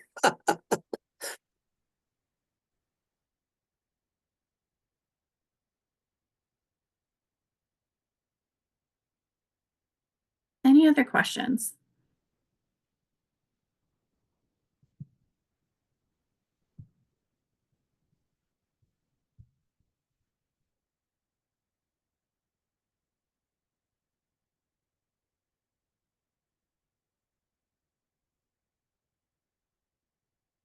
Okay, if there's no further questions, we are going to now transition and use this opportunity to get input regarding some phasing on some specific recommendations that we're working through right now for the Access and Living Wage implementation plan. Just because I've thrown out some different dates, this is the implementation plan that will go to our legislators in June 2025. So just to remind where we're coming at. So I think Jason, I think I'm handing off to you now. Yeah, and Diana mentioned earlier in the presentation the tying of all of this work back to no family should pay more than 7% for childcare, and a mechanism for that. If we go to the next slide, is expanding working connections childcare eligibility, and the idea in the RCW is to get to families with income of more than $400,000, keeping family childcare costs to 7%. Looking at those two numbers, looking at the 7% of family income and looking at around $400,000 per year, we can put that into a copayment table that continues with expanding the current copay table. And we have an example of that on the next slide. The other recommendation going through this process is that families below 150% of the federal poverty level or an SMI equivalent have no copayment. And that is roughly currently where our copayments are today. And so we're not looking at our current copay tables. We're looking at what expanding out to $400,000 per year could look like. Let's go to the next table, and this table is really geared to get your initial feedback on this process.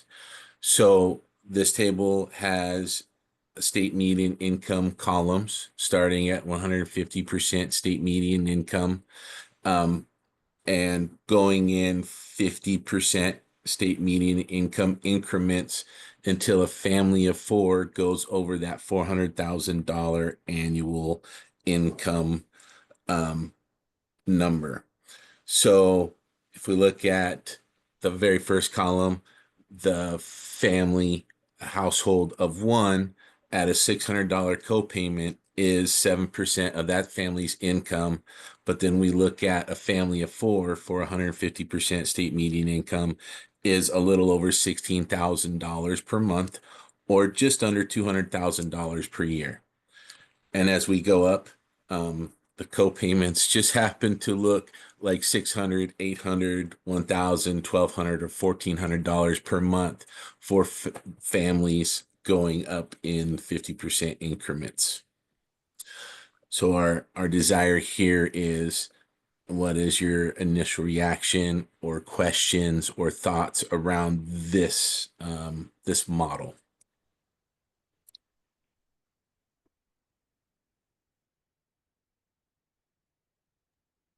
And I believe Diana, oh, sorry, Angie, go ahead. So this chart is saying the 350 to 400%, that family is making about $400,000 or whatever, right? I'm reading the chart there. They're paying 1,400. But on the low end, this family is making 196 if they're 4 people. If we look at a family of 4 making about $200,000, their co-payment would be $600. Okay. If that same family of 4 was making $458,000 a year, their co-payment would be $1,400. And anybody under that wouldn't have a copay. Yes. Oh, okay. I think families would be super excited if this was their copay.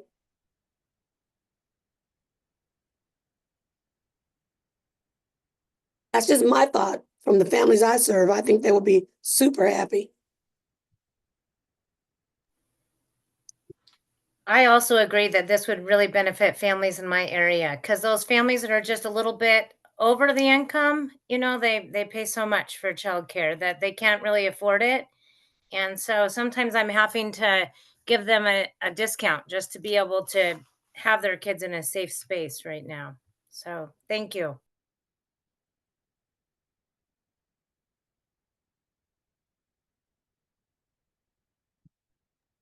And the idea was to share in the group what your thoughts and concerns are. And I believe Diana is taking notes for us to take and build into recommendations. So appreciate the feedback so far. I think it would allow us to have more subsidized families. Right now, a lot of families are not utilizing subsidies, and so they have a stigma. This would alleviate that stigma. It would look like the state is trying to be proactive, as Laura was saying, for all families, because all children deserve a safe, wonderful place to be.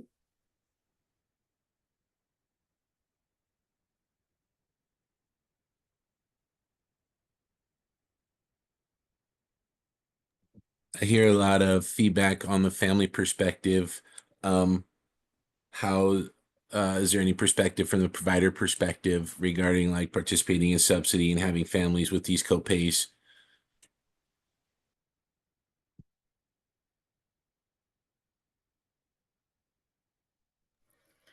Jason, I have a comment that I just put in the chat, and just thinking about the unintended consequences to providers that are not part of early achievers. So will there be a push that the requirement to participate in early achievers be part of being able to accept Working Connections childcare? Because if this happens, it's definitely going to change the market. And for some providers that can, it's depending upon where you're located, this can be challenging. Like if you have a board that doesn't want you to participate, but now your families are leaving because because it'll be cheaper for them. So what's going to be the balance to support those providers? And I'm not speaking for myself. I always like to think about the field holistically. I think thanks, Lois. That was right on cue in terms of like potential impacts to providers. I don't have an answer, but that's definitely something for us to build in and even get additional feedback on. I think since the inception of the proviso work, we've talked about certain system aspects that we assume that the proviso work does not change. For example, the requirements in state law that providers need to participate and move through early achievers in order to receive subsidy payments.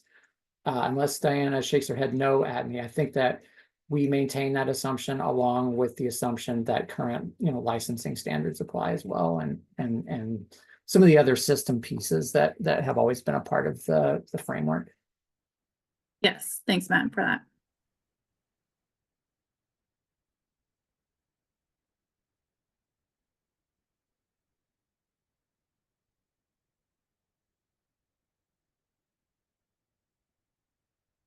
And I see your, oh, I don't want to skip Kathy's comment. I'm going to read this.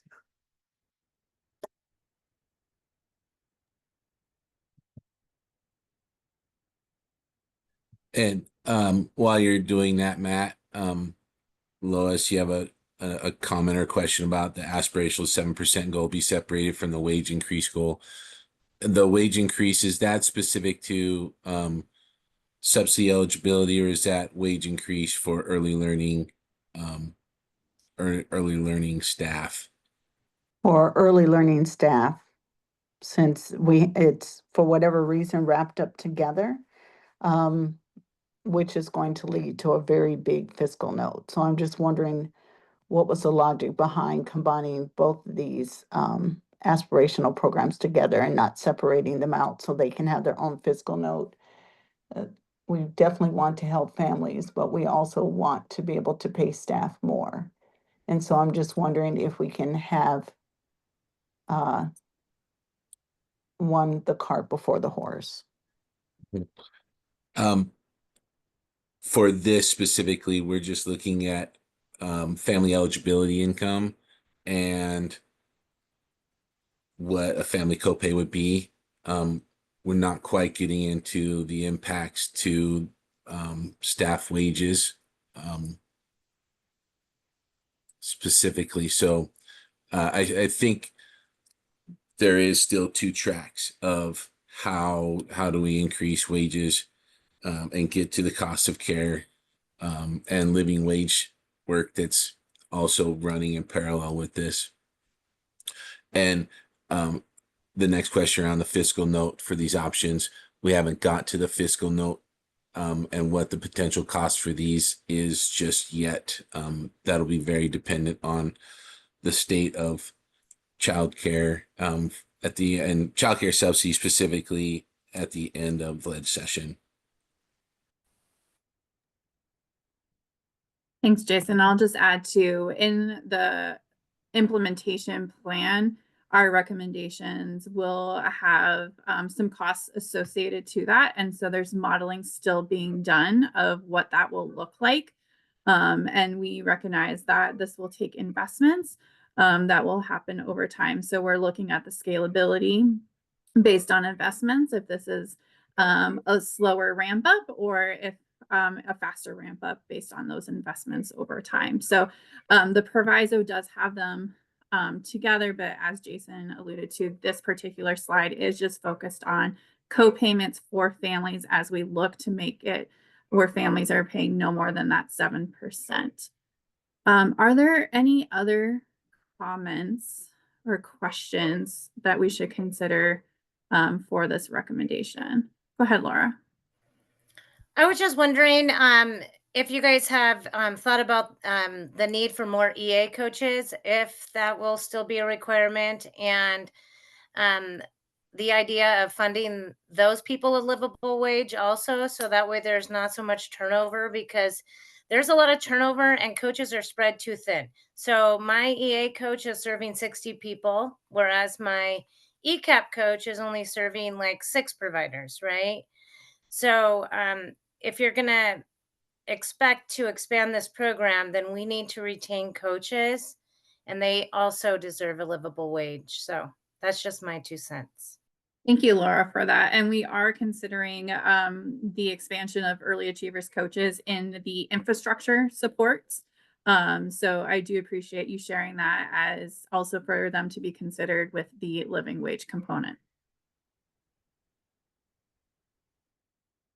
Kathy Carmen had a comment in the chat that I'm not sure we got to, and I think that my sense of it is that how is the consideration of the different implementation plan components being impacted or discussed as we're seeing legislation, for example, speaking to paying for the cost of quality care?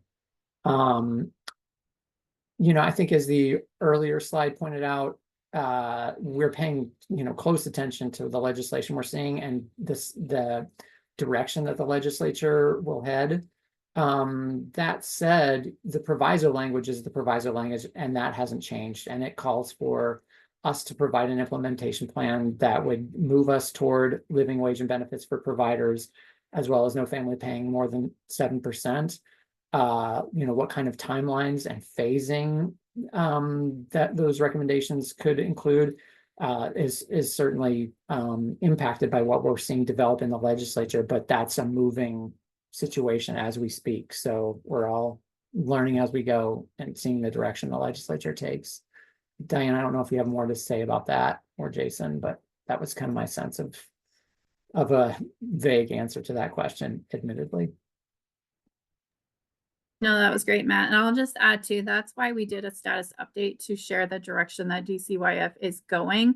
And there's been changes even since we submitted that in December. So as Matt said, you know, we're watching very closely what's happening in the legislative session as we are writing this implementation plan, and knowing that there could be some changes that happen, and then, you know, we'll just have to adapt and keep moving forward on that. So, but great questions. And I just can't help myself but to comment on Lois's comment about separating the aspirational 7% goal and the wage increase goal.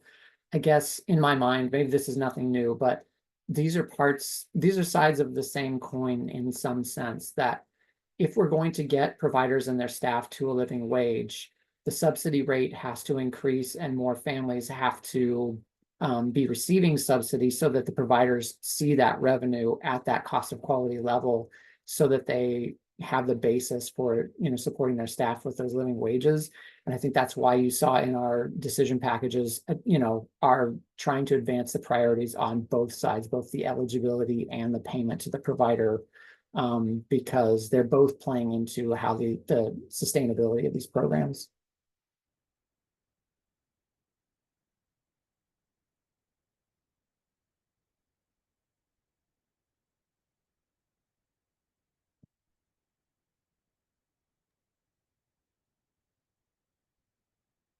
So feel free to keep adding to the chat or coming off. But Jason, do we want to transition to our next question? Let's move to our next question, and we're going to change gears a little bit. And this is something that is come up in many of our provider forums that we've participated in with licensing, and so we feel it's super important to include this as part of the recommendation.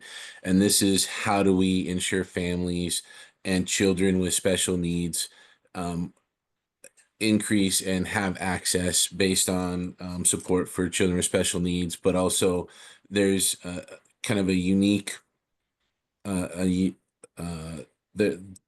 just a barrier for children who have disabilities outside of subsidy.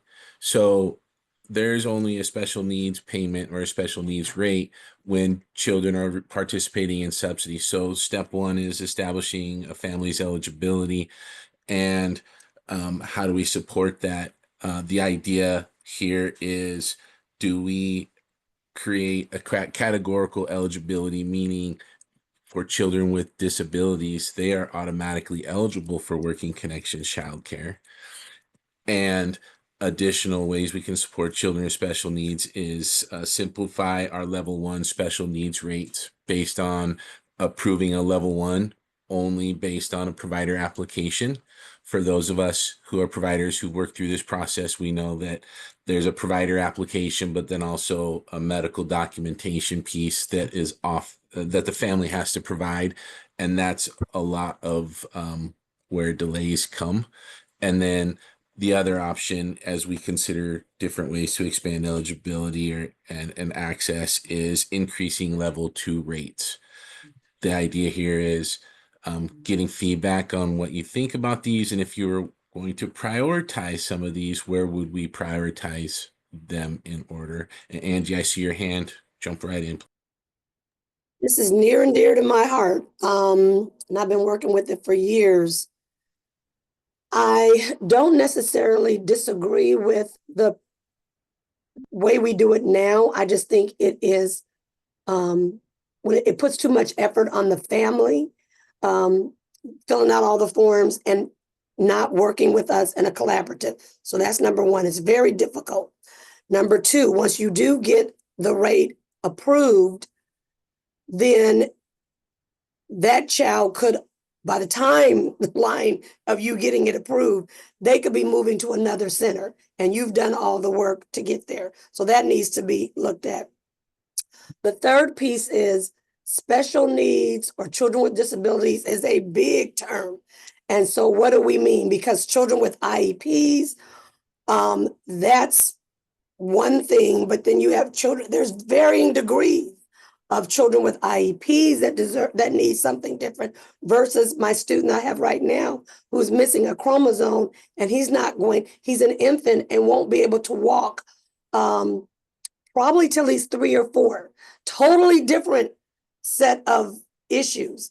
So I just feel like this is great that we're looking at it, but when we say special needs, it's so vast that we're going to need to really be clear on disability, disabled versus the IEP, which is maybe behavioral related. I'm just, concerned that we don't we make it too broad that it loses its power. So that's my piece on that. But I love that we're looking at it. Thanks, Angie. I take that to mean like really getting clear on the definition and that like you highlight, there's different levels of where you could draw some eligibility, whether that's a loose definition of where special needs is today is a child who's not typically developing. When a doctor fills out paperwork and says these are where areas where this child needs additional support beyond typically developing peers, like that's one level. And then you have, like you mentioned, all the way to disabilities where a child may be receiving SSI or Social Security disability, something like that. Correct. Good feedback. Could I ask a follow-up, Angie? Is it the feeling that like level 1 and level 2, there's just more nuance in there than just 2 levels account for? Is that kind of? Yeah, I do think, that you're going to have an automatic basis of all of us providers will say children that have an IEP, I think should be eligible because they need to be in care. We need to help them, but we need some different resources for that. Then you go all the way to children that may be having a feeding tube or children that have to be diapered. That's a whole nother classification. If you're 7 or 8 years old and we still need to diaper you, that's totally different than I need to make a behavioral plan to make sure I have a different teacher there to help direct you some way. You see what I'm saying? So there's all these variations, and I've utilized the special needs for all of these categories I'm talking to you about, but it's difficult. It is not easy to get there, and it's not an easy process when it's kind of obvious. I need to diaper a kid. What do I, why am I filling out all these paperwork for that? So it shouldn't be this difficult when the doctor has told you, this is what you got to do. They're this age, you still got to diaper them. That's a whole nother specialized teacher that has to work with that kid.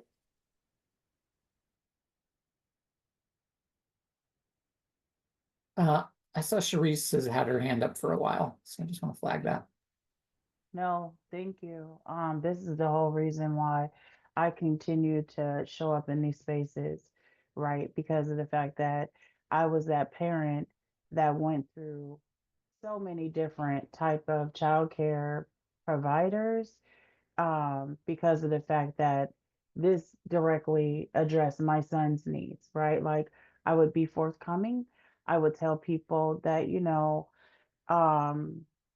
he did come with some challenges, right? Like childcare providers felt like they were equipped to handle it, but I also understand like the funding, right? Like I was one of those utilizing the stipend, and as much as even though I live in an urban area, you would say like I didn't have deserts or lack of resources of childcare centers, but I did because of the fact that one, the rates were already super low, and because of the fact that I was that one who my son at times needed that additional teacher.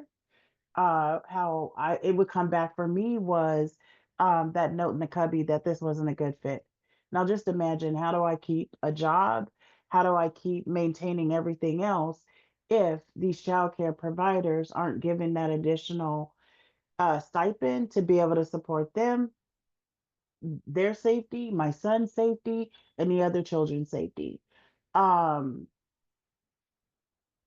and I appreciate you guys, addressing this finally when this has been a problem for a while, right? And this is why a lot of people use that friend and family type care, which also is dramatic, like super low, in order for us to continue to um strive and prosper. The other thing I think is also, with those teachers, and hopefully if you guys are able to put something in place to be able to pay them more, there'll be also additional training.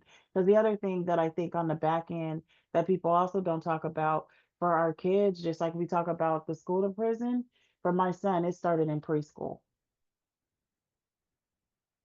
That pipeline is what I'm talking about. But thank you.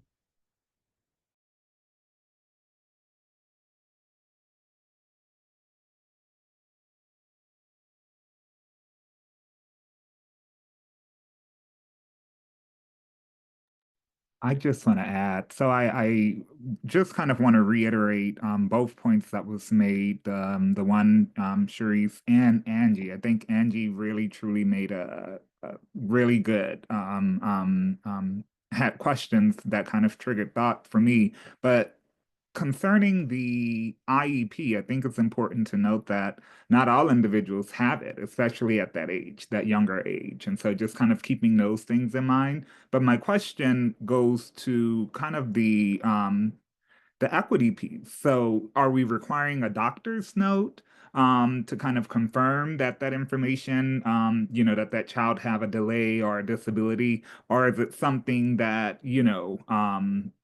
you'll take the word of a provider, or you'll take a word of a consultant, a letter of a consultant, just keeping in mind that not everyone is going to have equal access to doctors to provide that information. So I'm just wanting more information on it. Oh, boy, Yeah, you definitely need a doctor and more than one.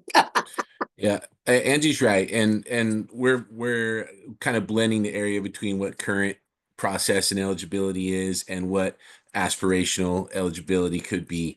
Um, One of the main holdups right now and delays is when a provider fills out an application and we need some doctor or medical professional verification of where the child has developmental delays or not typically developing. If a child has an IEP or an IFSP, that work is done. We usually can get a copy of that very quickly. It's for those children who haven't got the IEP or IFSP where we need that medical documentation that there's a gap now. It sounds like there's some support around having a provider document some of that work, have like a level one, and which is a lower rate, but still a rate that supports additional access based on a provider application. And then if there's additional needs or going into that level two arena, working and getting some additional documentation. And so like, that's how I'm taking that feedback, is that there's some support there. Just wanted to close those current eligibility explanation to aspirational as well.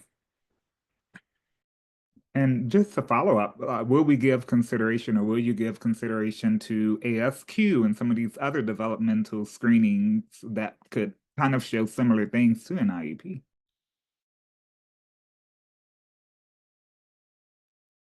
Yeah, I think those are good recommendations. Yeah. great thing to consider. Yes. Thank you. Laura, I think you're next. I was just wondering about a streamlined approach to eligibility, because I get referrals from CPS all the time. They'll call me with a child that's been kicked out of 4 places, right? And they know that I will implement a plan to help them. So you would think that a child that already has been expelled from places and is having a difficult time would automatically be eligible, because history has proven that they need an extra level of support. Is that an option? Yeah, I think that is part of that discussion around automatic eligibility for working connections childcare. And you're also dipping into an area that we receive a lot of feedback on, and that's the the difference between the two programs, where a child participating in child protective services is receiving child care from our protective services division, where there is a referral at some point in time between that group and Working Connections, where there's some categorical eligibility. I think there's definitely pathways in the future where we could lead to automatic eligibility and help, like, not losing coverage in between those transition kind of things. If that's something that's supported, we definitely can note that as well. And it also appears that sometimes kids that have been moved from home to home or have had CPS history have some trauma related to that, right? So they do need some trauma therapy. So I think it's, most every child that integrates, whether they go back home or if they've been adopted or relative placement, they need extra support. And so you would think that they would just come with that higher level without us needing to prove it, because you guys already have access to that information.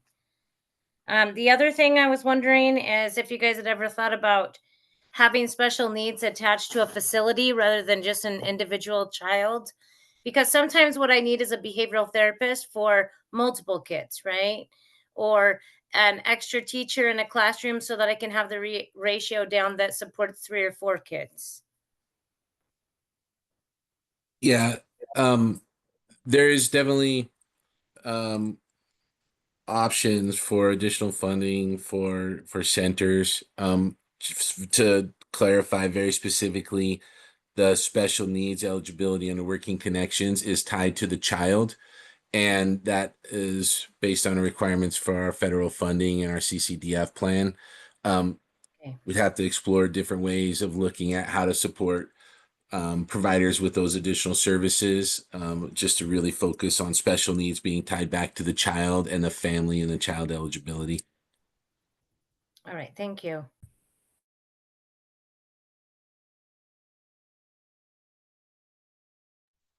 Michelle, I think you're next.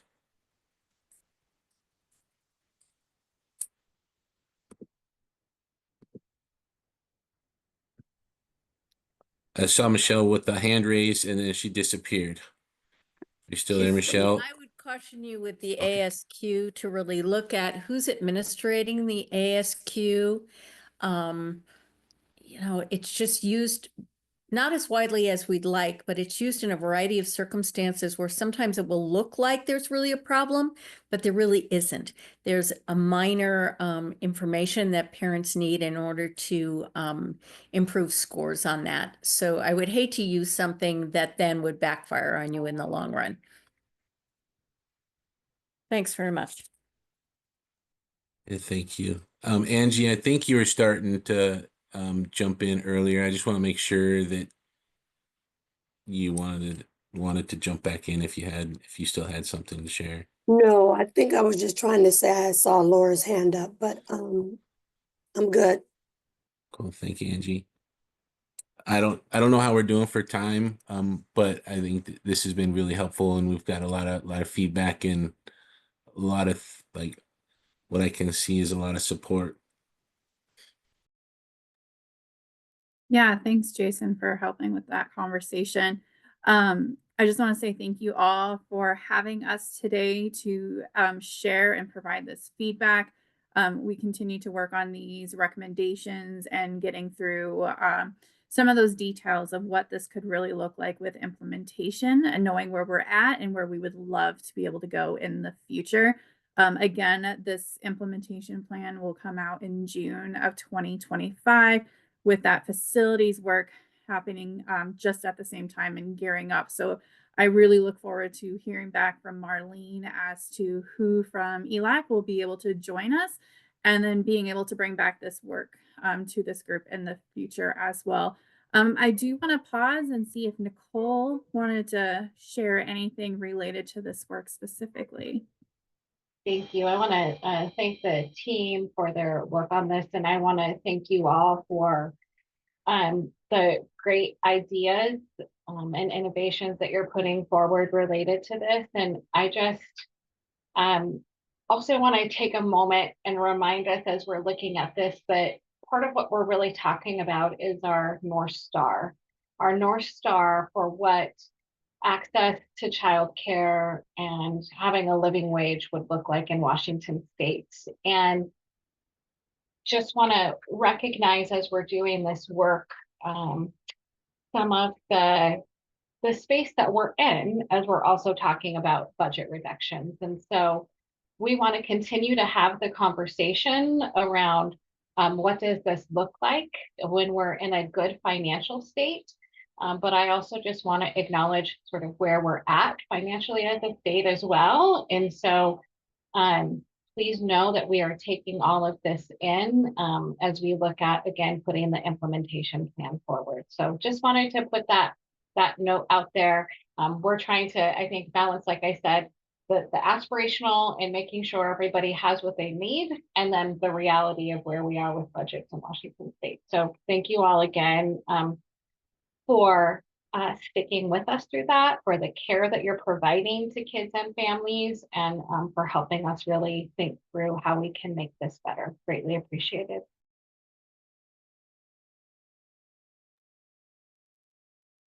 Thank you, Nicole and Diana, Matt, and Jason for that. And that concludes our meeting. But before you leave, we want to get your feedback. And Jessica just plopped in the chat the SurveyMonkey link. Let us know what you think about all the topics that were presented during today's meeting. And if you have any additional comments or questions or any comment or any topics that you'd like to include in future meetings, please let us know, and everything is in that SurveyMonkey. And then just one other reminder, our next meeting will be February 18th, 2 weeks from this week. We're going to be looking at the FSK, the 2025 FSK recommendations report. So you'll receive a draft before then to review, and we'll come together and probably just review it just like the last one we did. It was really focused on everything, all the feedback we received, and just making refinements to the final language before we submit, and before we finalize and submit to the legislature. And the next full ELAC meeting will be April 1st. You should have calendar invites for that. And if you have any other questions, feel free to come off mute or stay behind. Otherwise, thank you for joining us today and have a great rest of your day.